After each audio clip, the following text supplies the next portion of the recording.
We are live now. Over to you, Nushat. Hi guys, good evening. I am Anusha, your host for today. I welcome you all to the Soul Show, a tech talk for shaping the future of digital identity. The topic we're discussing today is digital sovereignty, redefining identity management through SSI and decentralized identities in the blockchain age. Now, please join me in welcoming Kamlesh. So, I'm thrilled to introduce to all of you our esteemed guest for today's talk, Mr. Kamlesh Nagware, co founder of FSP Capital. He's a TEDx speaker and an esteemed blockchain thought leader. With over a decade of experience, Mr. Nagware has earned recognition as one of the top 30 influencers of blockchain in India and holds key positions within Hyperledger Foundation, driving technical direction as the co-chair of Hyperledger India and member of the technical steering committee. Previously, Mr. Nagware has contributed significantly at IBM, specializing in blockchain consultancy and startup mentorship.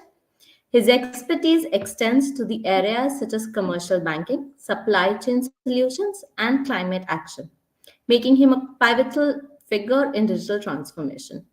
Today, we are honored to engage in a discussion with Mr. Nagware on evolution of self-sovereign identity and decentralized IDs in the blockchain era. These topics are at the forefront of technological advancement, reshaping the landscape of identity management in profound ways. Please join me in extending a warm welcome to him as we embark on a journey to explore these transformative topics. We're so happy to have you here today with us, sir. Would you like to share a few thoughts about yourself? Okay, so hi Anusha, thank you for inviting and thank you Solver's team and my friend Ali to invite me here. And I think you already covered my intro in detail. So, but I will brief about the other aspect about my involvement in the identity management. So, uh, I know the self-sovereign identity ecosystem is evolving around the Hyperledger and Indie ecosystem. Uh, So, and during the initial days, like if you want to build something on identity management, the zero knowledge through selective disclosure or owning your own data is the critical aspect of the any identity management. And uh, in a Hyperledger Foundation, I've gone through a couple of such projects and personally implemented in my previous role at CTO as a architect. And even like DigiYatra's platform, which is a great example, which is currently live in production in India. So, so about myself, I think you already covered. So maybe we can directly go to the topic and discuss about it. Yeah, sure. So we'll start with the first question from my end. So, Kamlesh, can you elaborate on what self-sovereign identity means to you personally and how it reshapes the conventional understanding of identity management in the digital age? Yeah. So generally, if identity is very critical part of the any digital economy, whether you are doing a financial transaction, whether you are a sharing data to each other, whether you are dealing with e-governance services. So your identity is critical, and and when you are in a digital world, maybe on the website or the internet, how you prove yourself, which is a very critical part. And if you see the how the identity evolved, so earlier there is one single identity where as a user you need to sign up for the every website, which every resource you are accessing. Then identity kind of federated identity come in the picture. Just 1 minute. Yeah. Sorry, my kid. So second is like federated identity. So when every user need to have a onboard and sign up on the specific website and resource to access the content, then it's very cumbersome because how you manage the number of password in the different websites. So then federated identity come in the picture where you are maybe you can say third party identify. Yeah. Let's say sign up with Google, log in with Facebook, log in with Twitter or LinkedIn. So such kind of platform come in the picture. So in this kind of identity management, the third party or central party is managing your ID and password.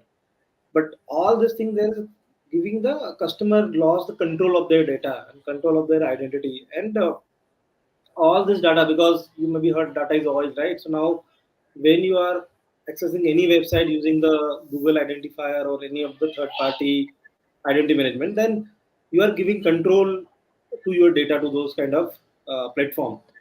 So the now this sovereign identity come in the picture, where as a user you own your identity and you cryptographically able to prove who you are, and there is no central party or no central platform is managing your identity. So this is a starting point of self identity, but there are many other aspects which we'll discuss later, like about selective disclosure, zero knowledge proof, and different use cases altogether. Yeah. Right. I second with your thoughts on that. With the perspective that wherein the hacks on the identity are coming from, it's from the third party providers, wherein all our fake calls are coming from or spam calls are coming from. It's from the data being leaked from these centralized providers. So self sovereign identity is a place that will provide or that can provide the users with the ability to own their own data without letting the issuers or the federated organizations holding their data, which is a very valid point that's come from you. Coming to the next part, from your perspective, how do you envision SSI influencing and benefiting the current generation in terms of identity management and digital sovereignty? Correct. So I just initially said, like, the identity management is not just the identity; it involves every transaction you are doing in a digital world, whether it's a financial transaction, whether you are e-governance transaction, or maybe proving yourself identity on any of the platform where Right. you don't go physically and prove. You need some Mhm. identity, and self-sovereign identity play very important role. I envision the use cases not just the e-governance platform, but every every aspect of the transaction. Even if you see the recently RBI mandated or asked the banks and fintech to build the go beyond the OTP based authentication.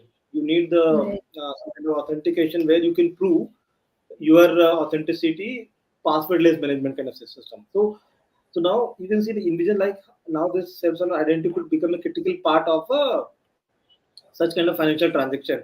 But not this, there are many use cases. So currently I'm discussing a couple of use cases with the current customer, where we are talking about any of the document where you want to prove like this document is correct. You can implement a self-sovereign identity kind of system, because cryptographically you are sharing some data and someone able to get the authenticity without accessing that document or without going to the issuer and the verification kind of fund. So typically, whenever you need the authenticity of any document, you can implement blockchain. So let's say whether it's a trade document, whether it's a your certificate, let's say for example IIT Kanpur issue certificates on a self-sovereign identity manner on their degree Yeah. certificate. Vijayatra, similar thing. You are proving your identity uh, in a kind of secure manner. You are a legitimate air traveler, and identifying all the your characteristics. So this kind of, so you can envision the, like, from e-government to the financial transaction to the trade finance, you can have a blockchain based ecosystem. I mean, Right. self-driverless ecosystem. Right. When you were referring to the documentation part and, wherein the documentations can be signed. So just like for a mention, like for me, I have come across people who've compared SSI based solutions to digital signatures. So they always say that why can't I use a digital signature based solution? Why should I use an SSI based solution on this case? Right? Correct. Wherein people do not still understand that wherein digital signature lies, the hold of digital signature, where is it lying and where will the hold of SSI lie, right? So the hold of SSI always lies with me as the owner of that signature, whereas in the digital signature economy, it's still a federated control. Correct. Correct. Correct. Right. So I believe somewhere that people need to understand that in blockchain, whatever we are implementing in blockchain side, the central idea for us is to land that piece of control in the hands of the users rather than handling it into, like, grabbing it from the hands of the federated communities and putting it into the hands of the self owners, right? That is what sovereignty actually means, that I am the owner of my own data, right? Correct. So coming to the next question. So considering your expertise, what do you think will be some of the most potential real world applications of SSI that you believe could significantly impact industries like governments, healthcare, or finance? Furthermore, why do you think that, like, these sectors should embrace SSI technology? Correct. So I think before answering this question, I would like to address your discussion which you're mentioning about understanding about self identity, because technically, when someone understand how it works, they think like it's similar to the digital signature.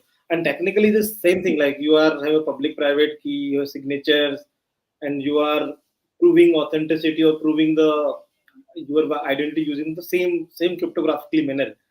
But there are many other aspects. One is like about the blockchain layer, underlying blockchain layer that is not there in the digital signature ecosystem. Right. Secondly, digital ecosystem technically hold your information and then give you some digital identity, digital signature, and that you are using to just sign the document. There is not more than that. But here you can derive and build many use cases around your data, not just digital, Right. but any data, whether you are clinical research data, whether your identity, whether your identity of your Aadhaar card or identity of your air traveler, or any financial transaction even, or even the trade document. So Right. this is the different many much difference between digital signature and the SSI token based system. Now about the use cases, so my top three use cases is first is about any authenticity about the e-governance, whether issuing any certificate or credential on a SSI base. So when we see the COVID credentials earlier, now we see the air traveler, or even the recently European Commission recently passed the parliamentary approval to uh, European blockchain infrastructure, or maybe blockchain SSI based digital identity in the European Union.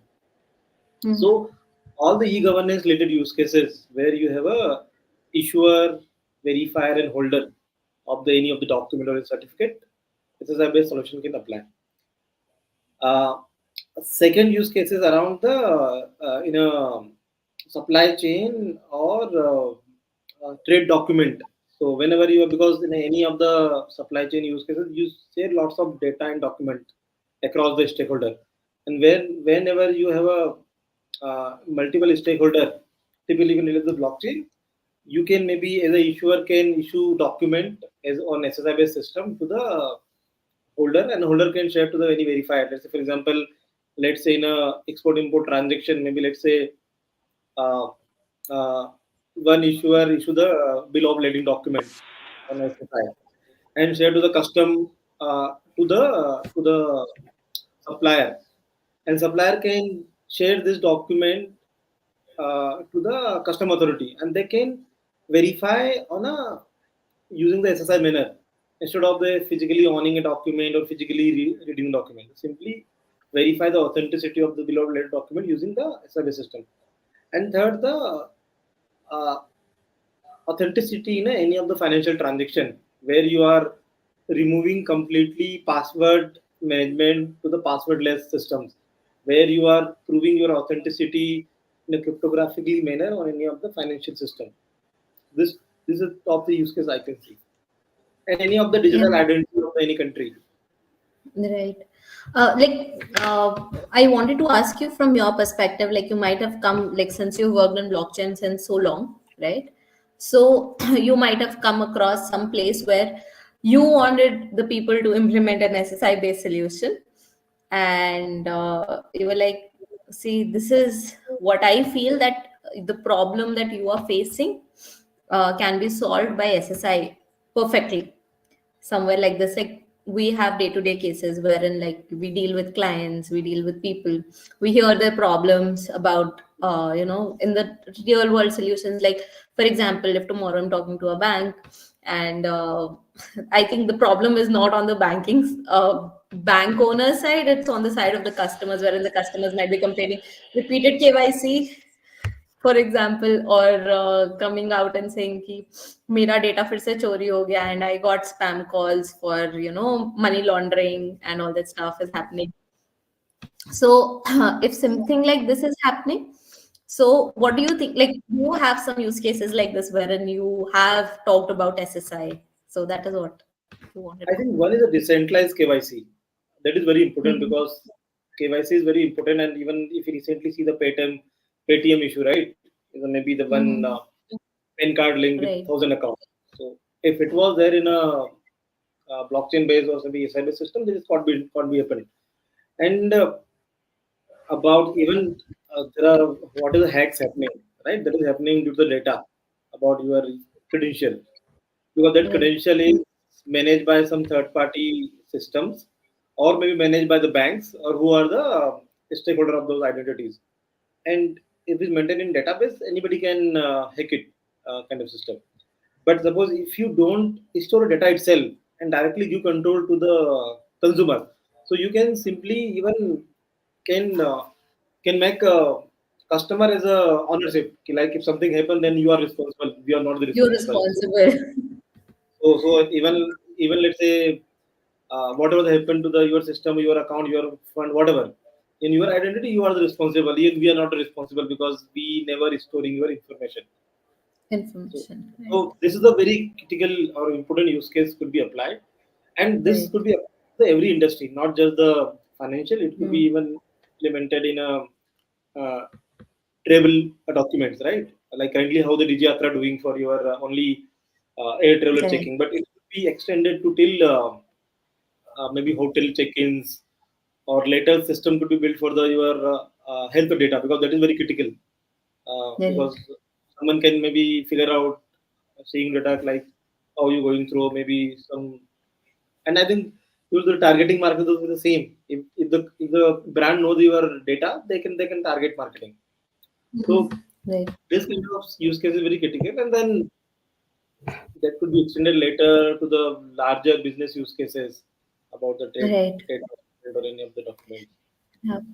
Wherein I can say something like, if I mention, I think verification also becomes a very big part, wherein just showcasing my identity card does not entirely prove my identity, because um, a paper based identity card, for example, my old Aadhaar card or my Correct. old license, is easily, my picture can be easily replaced on it, and a person checking it cannot in real time check if it belongs to me or not, right? Correct. Wherein I think there is a very big lag between the systems, wherein they cannot in real time match the data and prove the authenticity. They can just check on face value of it, wherein the face value is not enough as per me to prove the authenticity of that data, since it's paper based data. So, Correct. with SSI in being, the organizations get the profit that every time a verification is sent to them is authentic and can be, because of the digitally cryptographically proved identity, they can easily verify that it's coming from a verified issuer and it's the correct identity of the person, Correct. right? And also the selective disclosure is very critical component, because Yes. generally, suppose if you just want to prove your age, then why you need to share about your data, name, address, blood group, and everything, right? And then when Right. you just want to prove your address, so why you want to share your name and date of birth and every other aspect? So there are this is a very basic example, but this could be applicable across the systems out there. Let's say, for System. example, uh, if you're sharing some contract document to some other third party, and you just want to share the specific rate, like the contract rate is maybe more than 9%, but you don't want to share the Mhm. actual what someone is offering. So there are many such use cases could be built around it. Yeah. So, like, all in all, we can say that SSI can aim for a bigger community standing out today, and can help transform a lot of businesses, even for their benefit and even for the benefit of their customers that are standing in line and um, are exposed to digital thefts day to day, right? So we have a question here from one of the audience members, and they say, "What do you think of the current issuance of college degrees using partial blockchain technology without a self-sovereign identity?"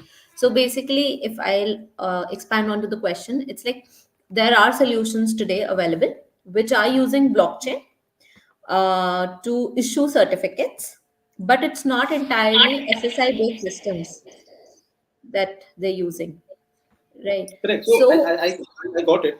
yeah. So because even I see many such kind of platform where uh, degree are issued on any of the blockchain platform to just record the data and blockchain and give one digital certificate. There is a Mhm. no ownership to the student. Is always owned by the particular university. This is one. And second, always this data is present somewhere. Is not like and when you talk about the self-sovereign identity, you giving control back to the customer, right? To the user. So, for example, in a university issuing degree on a blockchain system, they so come to the verification. So always this verification goes to the university and they control it, whether they want to authenticate or not, or they can make money out of this data, right? So I think generally when you passed out from the college, I think you should own your degree, and you maybe use the system, maybe pay some certain fee to the university, and you should able to prove yourself this degree is authentic. Your means data should able to prove. So I think what is the current system is going to be replaced, whether they are currently being on however, but then the how the this technology will evolve, this will make them understand like if you want to prove the modern identity, you should be have a self-sovereign identity based system. So I think Right. a couple of colleges even they are using self-sovereign identity systems like IT Kanpur, for example, Right, right. if you So, yeah. be on a hyperledger individual system. Yeah. Right. I think more or less, when we think about digitally issued college degrees, so people tend to put data on blockchain, and blockchain itself says I'm public, right? So we are in a way, and blockchain is also saying that somewhere that we are there to secure your data, we are there to hash your data, and we are just playing with that one principle, and we are making the data public rather than hiding this data, No, but it's not necessarily like always a public blockchain. There are private blockchain right? implementation too, but this is more centralized. This is similar to the maybe instead of Google is managing now, I say one college is managing your data. That's it. Right. Consortium This, is managing your data. Yeah. yeah, right. So yeah, so basically, in a way, either we go for public and we make the data public. So basically, more hacks, or second, we put it on a consortium, and then again, the consortium is in control. So that is somewhere I think a difference between self-sovereign identity and digital signature. Oh, sorry, digital certificates using blockchain, wherein self-sovereign identity gives the ownership of the certificate to the student, and it stays with the personal device of the student itself, right? Okay, coming back to some other questions. Okay, so the next one from me is, we've seen that how SSI has potential and has the ability to grow, but still the adoption in the sectors like government, healthcare remains relatively low.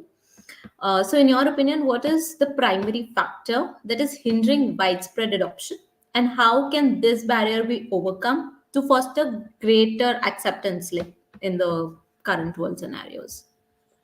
So I see there are two reasons. One reason is about the lack of education. We still first government relate blockchain with crypto.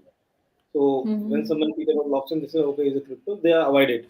Secondly, Correct. even government is not able to understand the blockchain part related to crypto. How they will understand the self-sovereign identity or the zero knowledge proof kind of highly technical stuff, or how Mm-hmm. this is one reason. Second reason is about almost every government now build their own technology systems about the identity, about the healthcare, about the existing systems about the proving your identity. Let's say take an Aadhaar, take his PAN card and other stuff and degree certificates. So now Mhm. replacing those things or maybe integrating those with require the high level of understanding and high level of interaction with the government bodies. You can't simply maybe go and let's say go to any district and go and implement the digital identity. They can implement on the maybe birth certificate or death certificate, but not to the above level. So this is one reason. Like first is about the education about the blockchain and subsoil identity, and second is about the already the legacy system available, and that is even recently placed in. So you can't replace in a short period of time. But I think there are what are the information like suppose in Aadhaar they are already planning Aadhaar 2.0 some kind of system or the safe zone identity based system which is in the roadmap and even if the ONDC kind of system they're also building on safe zone identity system. Right. So it is there, but technically we should see safe zone identity beyond the just e-governance or governance system. There are many other aspects. So I think when I know people of where I'm involved, they're already using the systems in place in production in a trade finance production. So even if you know about the GLIF, is a life identity, Yeah. is a largest case study. They providing the legal identifier to the companies, and that Yes. is that is already live from last 3 to 4 years based on Mhm. hyper. So Mhm. you there's a new ecosystem is emerging.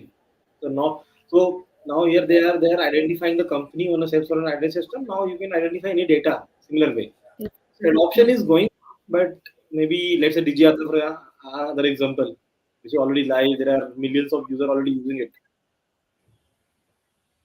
Right. So like for me, what I understand is that somewhere people are looking for a start point for all these solutions.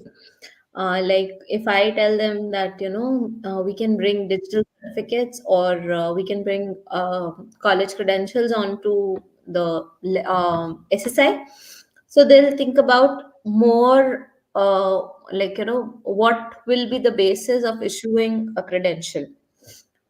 People want to know who will be the starter point, or which organization will be, or they're looking for one other organization to be the starting point rather than being four leaders in the industry somewhere. This is what is a general trend that I have observed, with the community around that with SSI, with blockchain, people are more comfortable now. But when you say blockchain, they'll be like, okay, we know about blockchain. But when you splice down blockchain into SSI and tell them we're using an SSI based solution, they get confused into blockchain and SSI, that how SSI is being used and how blockchain is being used currently, which is Right. why they want a forerunner, or they look for a forerunner who's already implementing it so that they can follow the use case maybe somewhere. But And there are many use cases to follow. I think if we yeah, reconcile now, there are many use cases we can find. Let's say Ontario government in Canada already doing it. There is yeah, a I was mentioned about the European blockchain, European mhm, Commission approving yeah. a IGAS SSI blockchain. 2.0 is here. Correct. Yeah. So it's already there, but it will slowly take time. But I think I see the great future of the SSI based system in near term. Okay. So here is an audience question which I I just saw and I was like onto it. Isn't DigiLocker a direct competition to partial identity, given they are onboarding all sorts of companies, universities, etc., and it does provide the ability to share those documents to third parties? So this is, I think, a favorite question in the community, comparing DigiLocker to an SSI-based DigiLocker, wallet. yeah.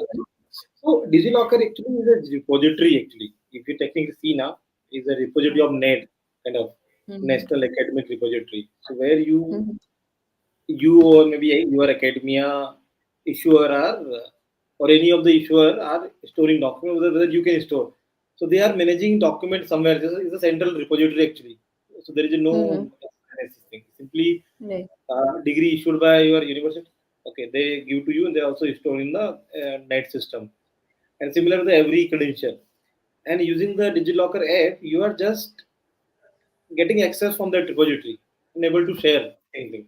Is a similar to the same thing where you're doing sharing the physical identity. Now you're sharing the digital identity, but there is no control. There is no security. All maybe they can say is a legacy system, but still there is no control to your customer, and there is no selective disclosure at all. So when you're sharing a complete degree certificate or complete your Aadhaar card to someone else, and which is reside in someone else's repository. It is just like we've moved one step ahead from physical sharing of documents and notarized signing of documents To to digital coming one. to digital one, wherein we are telling कि ठीक है, we'll share from the repository of the federated organization who's issued this to us, but there is still a lack of sense that it's certainly I don't own it. Correct. Somebody else is the owner of it. I am just holding a picture that is a copy of it somewhere Yes, on it my is mobile simply digitization of your physical identity. That's it. identity. Yes. And if I'm sharing it with somebody else as well, it's coming from the third party provider who has issued maybe my degree, his repository. It's not going directly from my wallet somewhere. Correct. And the receiver side, maybe he can use and temper that identity. Even physically, you're just showing it, and they are just kind of copying it.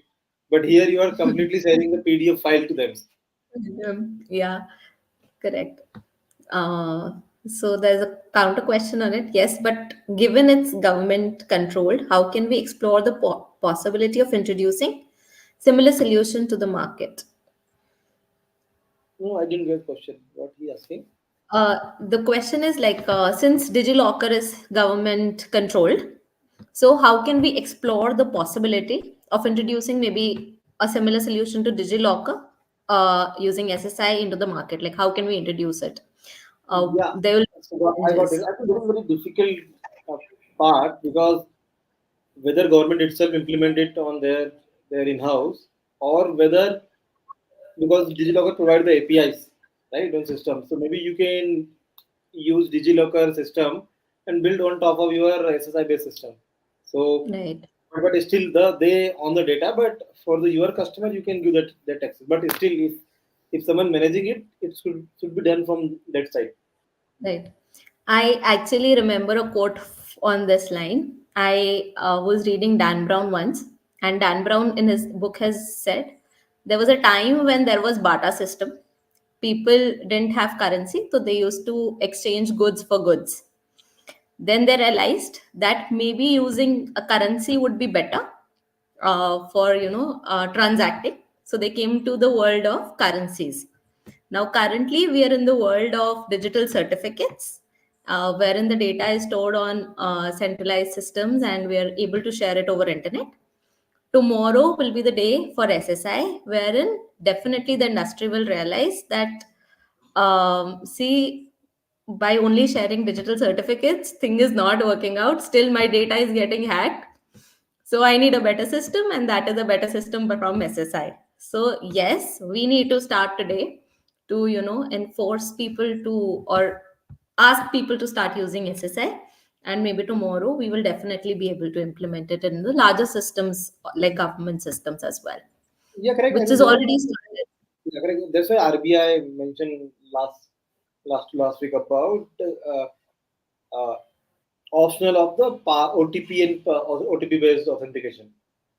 Yeah. Maybe new Right. emerging tech, how we can solve that Right. OTP authentication. And that is a very big use case in SSI to Right. bypass the OTP based Right. authentication using passwordless Passwordless authentication. authentication. Right. That's one of the biggest use cases that SSI provides to the banking industry uh, for logging in. In fact, for the usual applications as well, like if I'm using Netflix or if I'm using any shopping application wherein my data is being shared, like my address, etc. I can give in passwordless login to or as a feature of SSI, right? Okay, coming to the next part. So, what do you think major IT and technology corporations are hesitant to endorse SSI technology? Like, are they facing any? Do they think that there is some? Do you think that there is some hesitation for them to endorse SSI and identity management solutions using it? Additionally, what measures could we use to encourage these companies to integrate SSI into their systems? No, I think there is no such hesitation, but I believe like there are education is missing. Like how blockchain always people relate with crypto and token. What is it beyond that? Similarly, self-sovereign identity is the next level understanding. So for that, until you make them understand like how it is benefit, I think they will adopt it. There's no issue. And for the measurement, what should so for example, let's say Digiyatra. Na? Digiyatra is a block exercise based system, but people are using it, but nobody knows it. Was Even it you go to right? his application, you can see there are some questions. Then they're addressing, even not mentioning about the technology, which technology is built on. So Right. I think technology is the second side, whether we don't need to think about whether it's a which technology it is. But if you trying to solve any problem, if you can solve it, then it's okay. No need to whether it's a based on SSI, whether based on some other stuff, or whether it's a SSI based only, but people are not realizing it. So measurement could be done maybe kind of one maybe education around it, or identifying the problem exist and how the SSI based system can solve it, and talk to the customer, talk to the banks, talk to the institution who are issuer, talk to the who verify the data. Because as a holder side, it doesn't make sense. But as Mhm. a, if we solve the problem of the verifier, because verification is a critical part for the every aspect of the certificate. So and verification, so cost will be reduced if you have a SRB system. And the issuer side, maybe they can also their cost reduce. For example, in the degree certificate thing, right? So there are cost of paper, there are cost of the verification done manually. So even I have some data like in Pune University, they do around I think around a 10 lakh certificate validation every year because it's a Okay.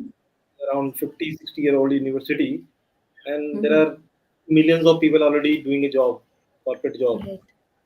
So verification is huge number, and for that I know I think there are 5 to 6 people sitting in the team who are just doing the manual things to verify someone got a request, verify it.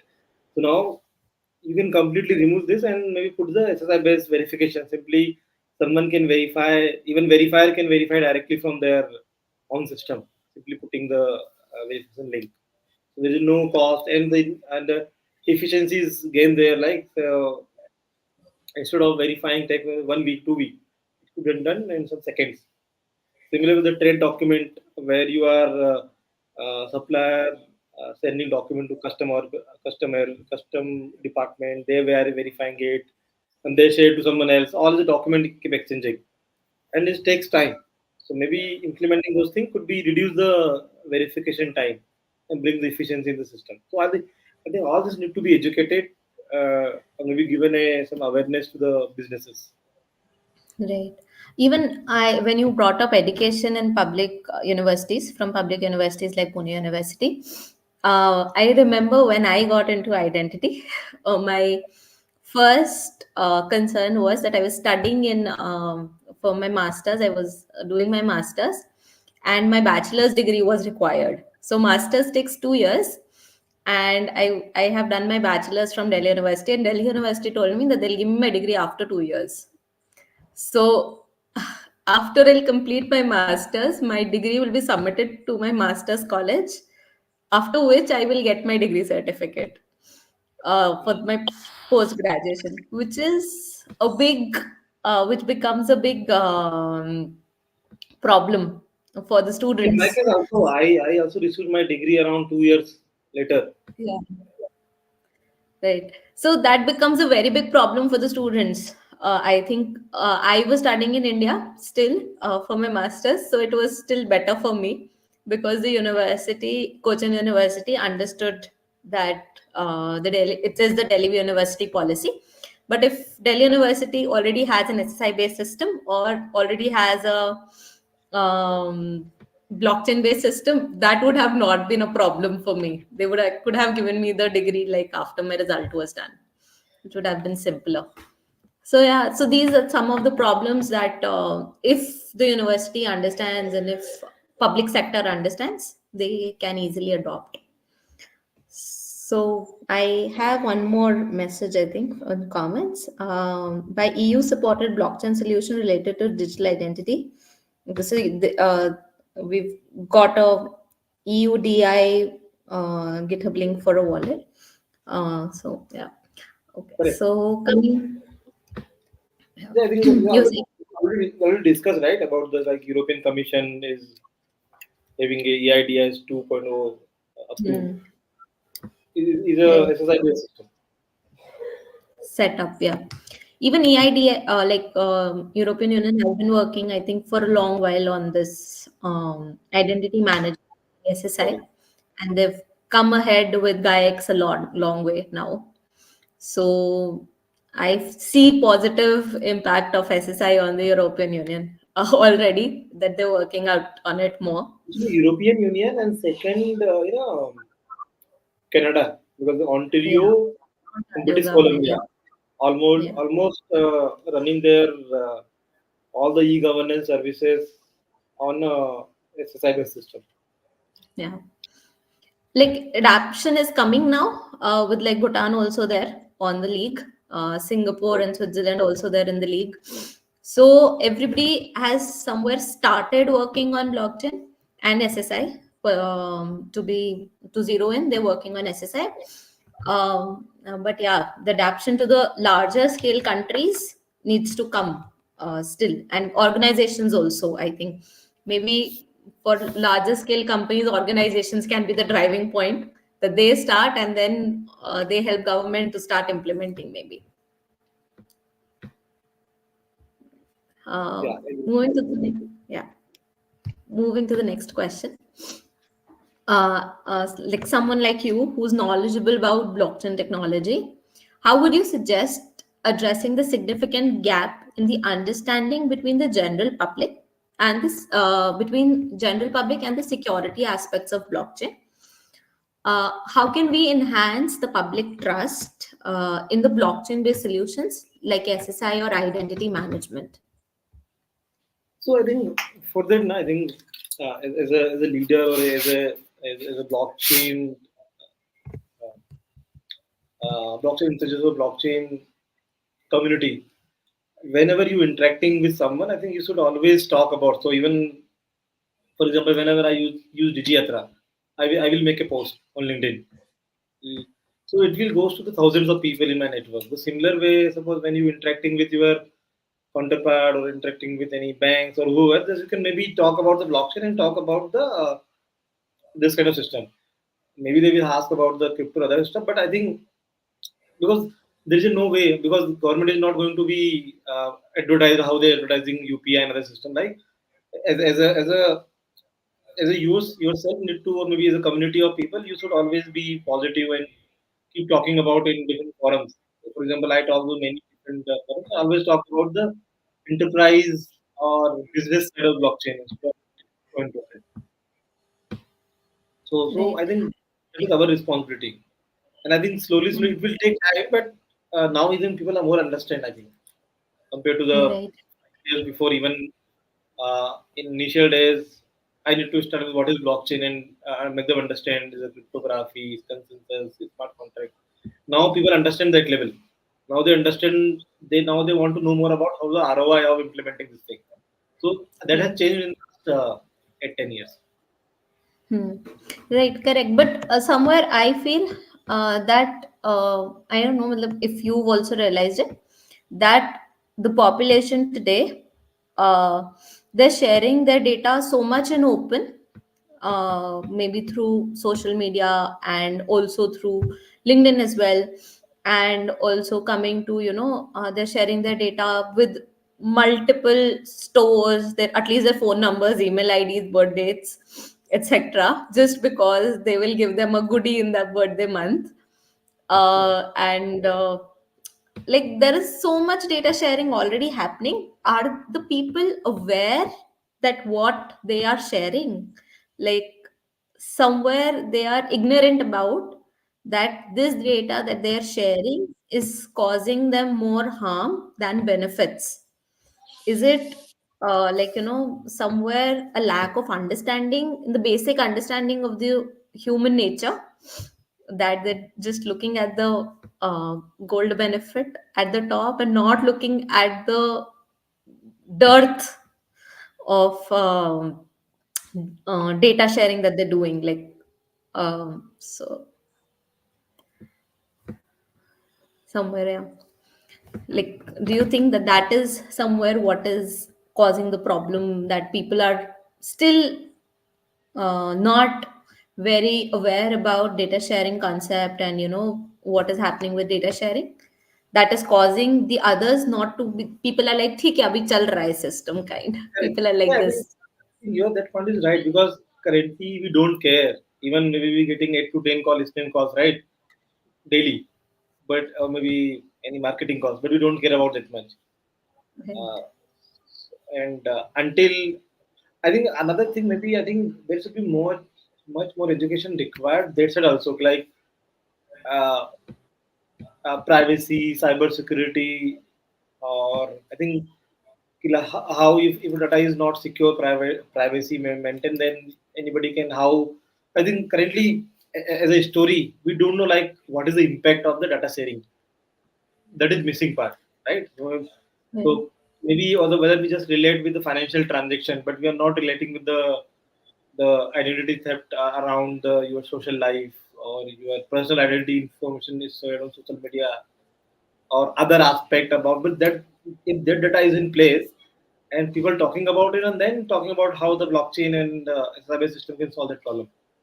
So like currently maybe we just knowing like say okay due to password hack, someone's account hacked or someone maybe get someone's UPI transaction. So all this only we know about that thing.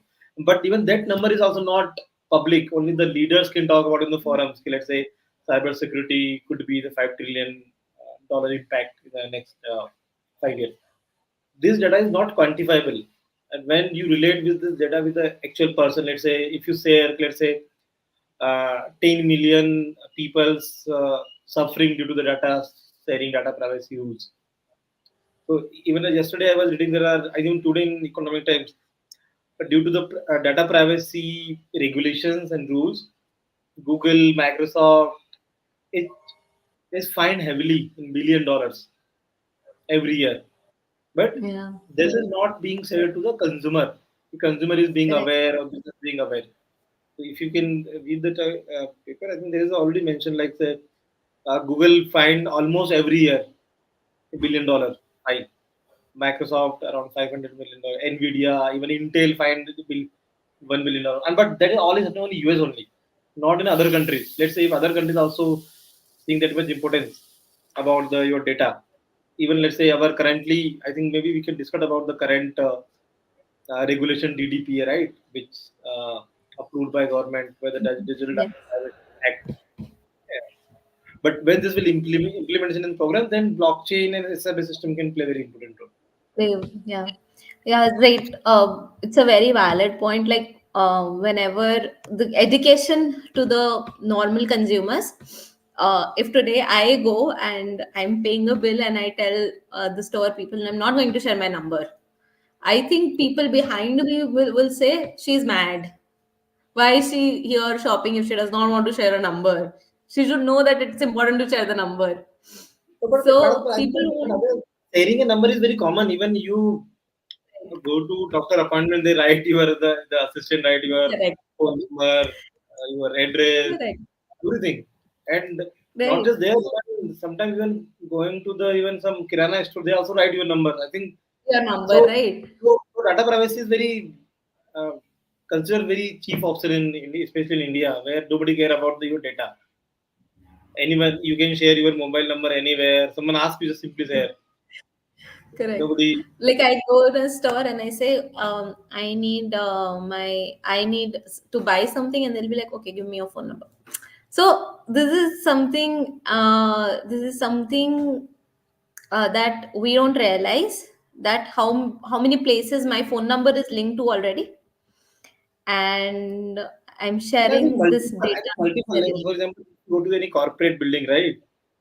Someone at the ground floor record all your information. Then you go above, they also record your information.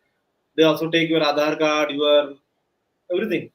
In multiple places already is recorded in progress, and there is no even DDPA rules say like you should able to erase the data. But what about those data? There was someone writing in a notepad or maybe right. Right, correct, very correct. And that is why I think somewhere SSI, like educating first people that sharing this data publicly, why is it wrong? Because I think as a part of cybersecurity, or me being a cybersecurity person, this was the first aspect we learned, that even sharing small piece of data, that I'm traveling from X place to Y place, can cause problems for me later. That if my profile is open and somebody is following me that I don't know, they know that I'm out of my house and my house is vacant. So even sharing this piece of information can harm us, and we're sharing so much with our identity cards and everything. So I think this information or this education about cybersecurity is very necessary today, wherein the usual people around are getting more exposed to cyber attacks these days, which are mostly due to social engineering. So this education, I think, maybe should be inculcated from a very basic standard for every person. They should be educated on it, and then maybe the dearth to from the people to adopt more secure solutions and more GDPR or GDPA compliant solutions will raise a voice which will help our industry, and which will help the industry to secure all this more. yeah, right.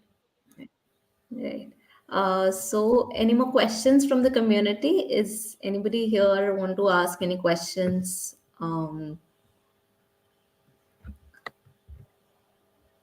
We still have a couple of minutes left on the show, so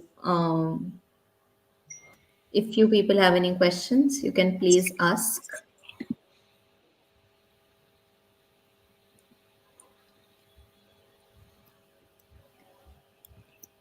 I think these are mostly comments only. There are no questions, I think.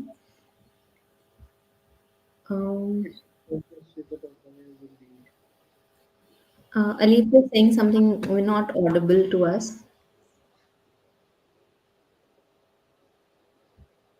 Jessica, I think want to ask something. She joined, right? How it is? Yeah. But I think these are mostly comments. There are no questions in here Okay. somewhere. Yeah. Okay. No, most of the questions have asked. So maybe Anusha, you can talk like what you're currently doing. So or maybe in a Soulverse. Yeah, sure. So with Solvers, we're also designing SSI compliant wallet based solution. But at Solvers, somewhere we're targeting not only the identity based solutions, because we want to replicate an ideal wallet that we carry in our pockets, a physical wallet. So, as I always tell everybody, a wallet is a composition of my identity cards, my currency, and my debit cards. Three goals that I carry in my wallet are these three things. So, identity in the blockchain world is ideally what we derive through SSI based solution. Then coming to your debit cards, there's something that we can replicate through NFTs and through cryptocurrencies that we're holding, and that we will replicate on our system with complying with different wallet-based systems or different ledgers, including Ethereum, Matic, or Polygon, and others as well as we grow. So we'll include all of these under our hood, and we'll help people to hold these currencies on different ledgers in a singular wallet system. And third, we'll also help them to somewhere inculcate their fiat currencies transactions using fiat as well. So this is somewhere what our idea behind the Soul Wallet is. The Soul Wallet will be controlled by a single identity, that is Soul ID, and we'll be using SoulScan as our biometric first passwordless authentication vector to enter inside our wallet application. So basically, with Soul Wallet, we want to target an all-in-all solution wherein the users do not have to handle multiple wallet applications to hold multiple kind of identities, multiple kind of currencies, etc. They can have one application to hold everything in a singular place. So that is our target, to help people, because we feel that if we are implementing a blockchain based solution, people should not be required to learn more about blockchain. It should be as simple as a wallet for them, as a physical wallet for them. It should not be difficult for them, so that it does not hinder them from adapting this technology. It should be very simple for them. So that is our target, to make a very simplistic wallet for the users with heavy tech at back, which can help the organizations to provide a very verified and secure system to their audience.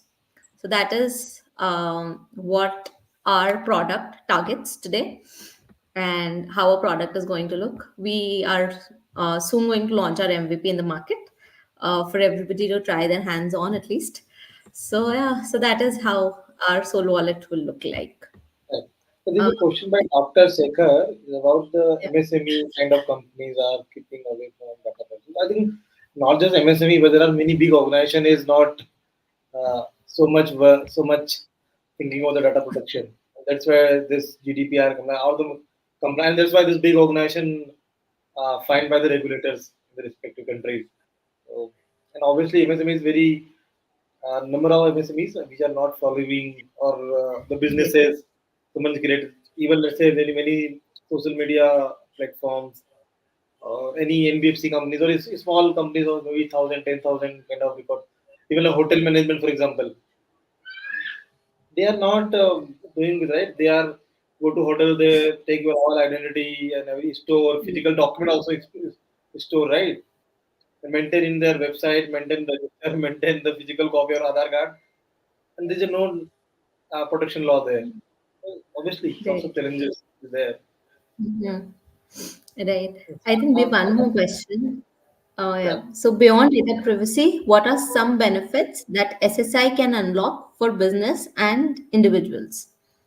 So I think data privacy is the one thing. Another is to bring the efficiency in the system. You can maybe relate with the example of the Digiyatra. Maybe relate how is the benefit, the efficiency. Let's say, for example, earlier when you're traveling, you may need to reach 2 hours earlier and do all your manual check at the security gate, and then the uh, security gate is inside, and then the airlines check. Now is the one single.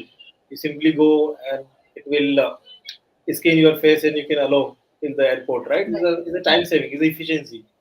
This efficiency direct to the customer and indirect businesses too. Maybe let's say, because I did it, maybe let's say for example, if earlier consumer coming or let's say it take around 1 hour to do all verification. So maybe earlier maybe airport able to manage maybe 10 million people. Now maybe able to 12 million people. So same infrastructure is efficiently now managing more travelers, and maybe more airlines can fly over from the same airport infrastructure. And Hmm. similar with the use case in the like trade document perspective, right? About maybe efficiency in the trade document, like instead of sharing the physical document or maybe document on the over the email and keep sending to each other, and then it takes time. But now suppose saves on document, then it will be verifiable on itself, and someone can believe it. Right. True. Right. I think uh, for Saransh, beyond data privacy, like you said, there is efficiency is definitely one go-to that I'll also pitch for using the SSI based solution. Yeah. So I think it was great talking to you, getting great insights on the SSI world and how the things are running on the forefront for us here. And Um, I think this is the first kind of show where we're talking about the self-sovereign identity. Generally, we're talking about the crypto token and blockchain basics and other stuff, right?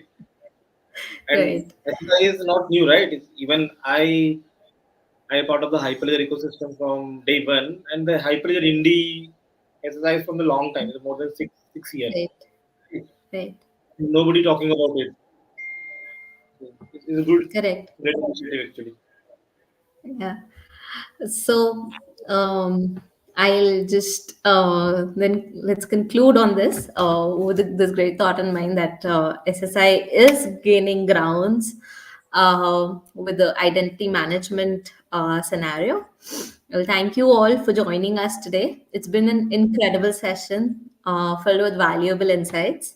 Let's give a big round of applause to our guest speaker, Kamlesh, for sharing his expertise, giving we see hope for SSI in the coming days, and we also hope to see you again in our future events. So I'll request you all to follow Solvas for more such updates and upcoming events, and stay connected with us with latest happenings in the blockchain world, SSI world, and the world of technology and innovation, and get the opportunity to be a part of more insightful sessions like these. Have a great evening, guys, and thank you, Kamlesh sir, again once more. Thank Thank you. you.